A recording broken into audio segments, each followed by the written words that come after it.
It is Sunday, November 16, 2014, and here are the headlines for today. State mining company also employ women workers to do what was traditionally a man's job. Eucharist Mass for the Roman Catholic Special Education, RKEO. Political party VHP holds livestock exhibition. Ministry of Foreign Affairs presented its evaluation report on Millennium Goals. Conference of Caribbean Psychologists closed. I'm Dakota Simpson Marshall. Your local news begins now. The state mining company NV Crescalco is, since Friday, an exemplary company in the mining sector. This is not only because the new gravity concentration plant at Maripaston will mine gold in an environmentally friendly way, but because the company now has many female workers. When it comes to the involvement of women, many more companies can follow the example of Crescalco. In the company, women have an equally good chance to that of a man of completing a traditional man's job. This was emphasized at the opening of the Maripaston gold mine on Friday by the Crescalco director, Sergio Akimboto. During the opening, it was awkward to see that women were well represented in the Crescalco team, also in managerial positions with sufficient room to present themselves.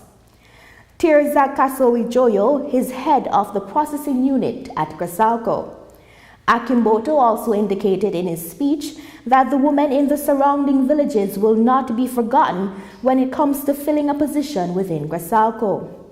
The director stressed, however, that they who get these opportunities should not lose them.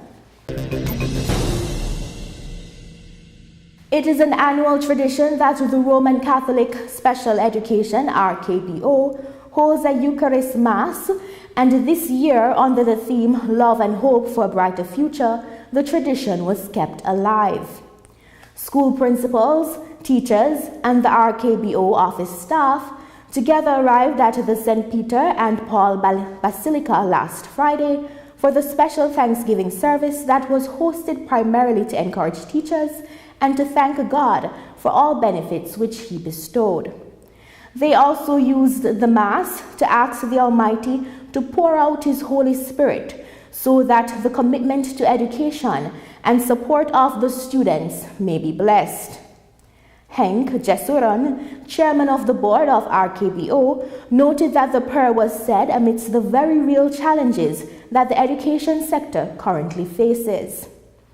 Notably absent were educators from Interland District, but the organizers said it was so because of the great distance they would have had to travel to attend the Eucharist Mass. A livestock exhibition is being hosted this weekend for the second time by the Agricultural Council of the political party VHP. The activity is intended to show the public that Suriname is able and very capable of being self-reliant in the face of the growing demand for livestock products. Dayanand Dwarka, president of the Agricultural Council, says this two-day exhibition is designed to meet the breeding policies of the government. More than 60 species of cattle, goats, and sheep were being showcased at the field of the veterinarian Subas Ganpat at the Indira Gandwek near Lelydorp. Producers and consumers gathered at the location to exchange ideas and to share information. The event also solidified the fact that there is no scarcity of cattle in Suriname. Subas Ganpat, one of the organizers, also noted that Suriname can grow livestock breeds. Those who attended the event expressed elation at being able to share the experience, which served to provide information and education on animals through pictures. The exhibition is scheduled to close today. With the deadline of the Millennium Development Goals drawing closer, the Ministry of Foreign Affairs has proposed its final evaluation report. The Millennium Development Goals were set by the United Nations and were signed by 189 countries in the year 2000. The 8 goals focused on combating poverty and diseases, but also to promote education, a healthy environment, and social equality. Nearly 15 years after the time limit was set for the realization of the Millennium Development Goals, Suriname's presentation of the goals achieved thus far at the Ministry of Foreign Affairs was satisfactory all round. Astrid Belliot-Boytenman, Deputy Director of the Foreign Ministry, says that while 2015 is a symbolic year, the efforts to achieve the goals should be continued afterwards. When asked what is Suriname's priority, she said that it is hoped that at least one of the issues presented in the proposal would be favored. Minister of Foreign Affairs Winston Lacking also took the opportunity to set a few things right. He said that the classification of Suriname as a middle-income country creates unrealistic expectations. The minister also sounded the alarm because climate change, according to him in Suriname, is becoming a more pertinent issue. In concluding the local news for today, reports show that after 4 days of engagements and interactions at the Caribbean Alliance for National Psychological Associations Conference, CANPA, held in Suriname, successful is the word being used mostly by the delegates who attended.